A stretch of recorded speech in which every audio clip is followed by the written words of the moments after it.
Have you ever wondered how much money you should be saving by age?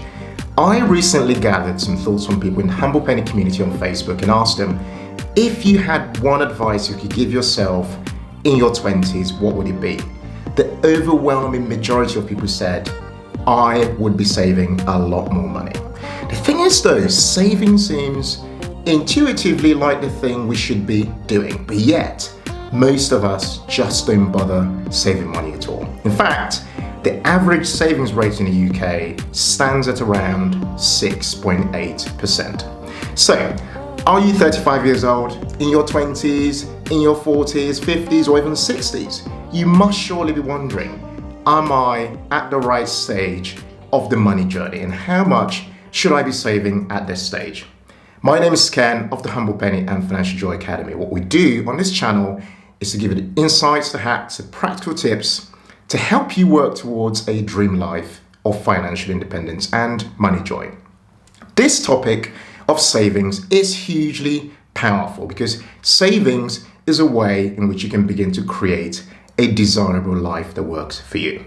Now, to make this topic really sink in, let's take a step back and look at what life might look like if you don't save money at all. In our 20s, we're just having fun. 65? That seems like light years away, like 40 years away. Saving money? No way. We just want to be partying, right? In our 30s, we're thinking, I'm in a relationship. I'm having fun. I love a bit of fine wine. And I love to go away at the weekends. Weekends away, that's what life's about. Enjoying ourselves. At 35, you've now possibly had a baby and you're thinking, oh my God, have you seen the cost of childcare? Have you seen the cost of nappies? Saving money? No chance. Absolutely no way. Now you're in your 40s, you're thinking, oh, I've got 2 kids and the car tires are worn out. There is no way we can save money this month. We will start next year. In your 50s, you've now got grown-up kids and you're thinking, I've got to pay for university fees. It feels too late now to think about retirement. What are we going to do? It feels like this will never ever happen for us. At the age of 65, feels like game over. We haven't saved anything. The fallback then becomes the state, and we begin to think about the state pension. And very sadly, in the 70s, you start to reflect upon your life and ask yourself, why did I not just create that life to work for me? Now I'm having to rely on my children and the state. This is not the picture we want to play out. So today, I'm going to give you a bit of a framework so that you can start to think to yourself, where am I on that journey? And in this time of year, begin to help yourself work towards prioritizing, saving more money and making more money. So that way, you're working towards creating that desirable life that works for you. Now, when I talk about savings, I'm talking about the money that you put away every single month, which then contributes towards your net worth, which is the sum of all your assets, less all your liabilities. Because over time, your net worth will start to become important as you get older. So your assets are essentially things that add money back into your pocket or things that have some future economic value, such as property, your savings, investments in shares, and bonds, and so on, okay? And your liabilities are things that take money out of your pocket every single month, such as your mortgage, credit card debt, student loans, and so on, okay? So the difference in your assets and liabilities gives you your financial net worth. And your savings each month comes in and feeds into the asset section of your net worth, or it goes down to pay down a liability. So the savings and your net worth are very much connected, okay? So now let's look at the bits of data that I found on how much you should be saving by your current age. So the first piece of research I found on this was one by Fidelity, which gave us a bit of a proxy for how much we should be saving by our age. Now, some of this information really blew my mind, and I thought it was actually quite a good proxy for what we should be doing. So here it goes. In your 20s, you should be saving 25% of your gross income. So say you're making £40,000 in your 20s, making this up, okay? You should be saving £10,000 per year. And the beauty of saving in your 20s is that you then have the power of compounding if you save that money and let it work. In fact, your 20s are possibly the best stage of your life for you to start to save and invest money. So the beauty about the savings is that it's not just the amount of money you're putting away, but the growth in that money over time. Say if you invested it through the stock market, for example, that starts to then build out your net worth as time passes. So these amounts I'm mentioning for savings then become a lot more achievable because you have your money working for you early enough over a long period of time. At the age of 30, you're expected to have saved the equivalent of 1 times your annual salary. Say if you're 30 years old, for example, and making it up £50,000, you should have saved about £50,000 as at this age, assuming obviously that you've been saving way before that and your money has been working for you over time.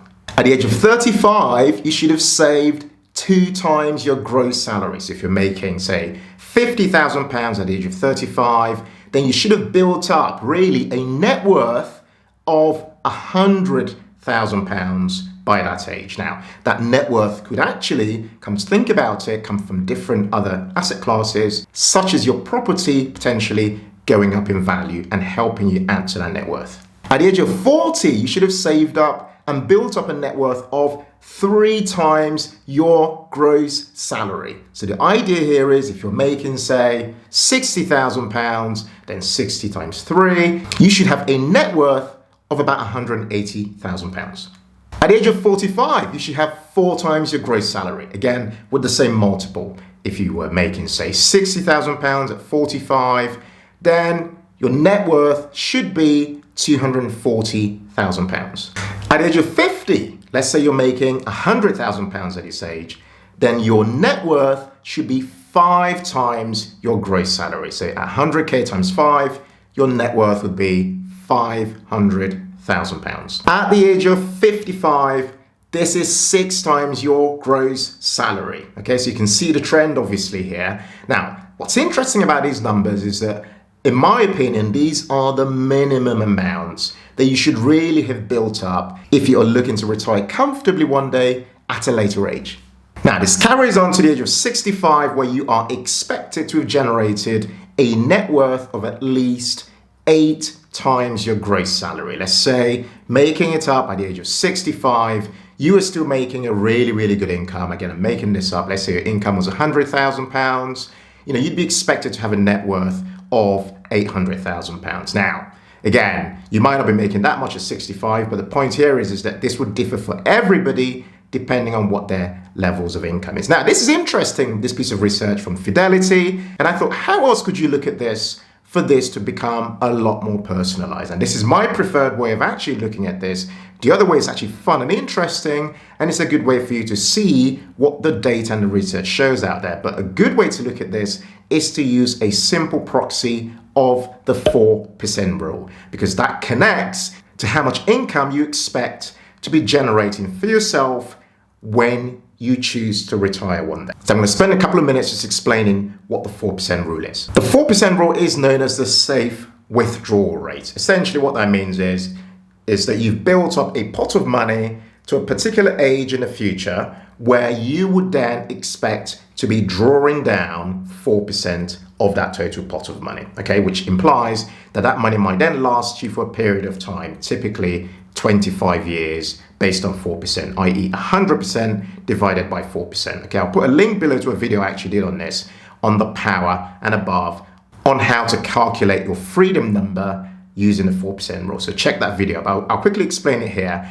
Imagine you were hoping to, say, retire with an income of £2,000 per month, which is £24,000 per annum. You take that 24 grand and divide it by 4%, which will give you £600,000. So you would want a pot in the future worth £600,000 so that you can then start to draw down 4% of it, or 3% or 3.5% or whatever, draw that down per year in order to give yourself an income and pay for your expenses. And the idea here is, if you have that money invested, provided you're generating a return that exceeds your safe withdrawal rate, then theoretically, over time, you should have a lot more money available to you in income than you are withdrawing every single year. Okay, this is my actual preferred way of looking at how much money you will need for yourself in the near future. But what's interesting, this piece of research from Fidelity really just gives us something to think about from a day-to-day basis for how much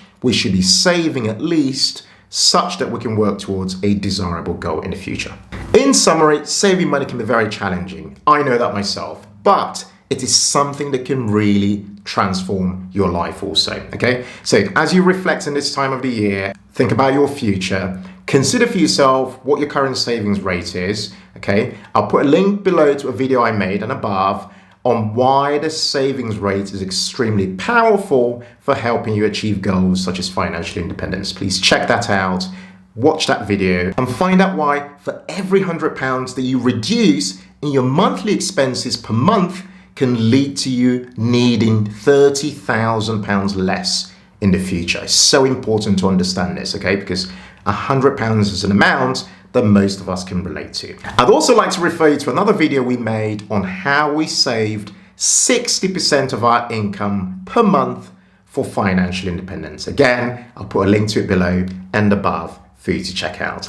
Thank you so much for watching. I hope you've enjoyed this video today. If you really enjoyed it, please hit that like button below. If you're new to our channel, hit that subscription button and the notifications button so you get notified when we deliver new videos on a Tuesday and Thursday. I'd love to hear from you in the comments below actually on how your current net worth compares to your annual salary, okay? So your assets less or your liabilities, what's that total pot number? How does it compare to your current salary, i.e. how many times over? So say if your net worth is 100K and your salary is 50K, then it'll be 2 times, okay? So please let me know in the comments.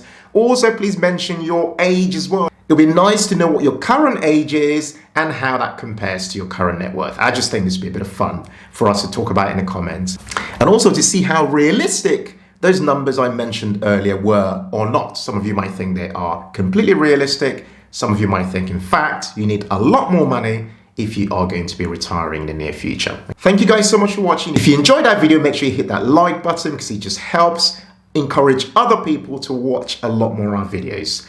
Make sure you subscribe if you're new to this channel and hit that notifications button because we publish content twice a week on a Tuesday and a Thursday. Guys, I really appreciate you guys supporting our channel and watching our videos. Take care and bye for now.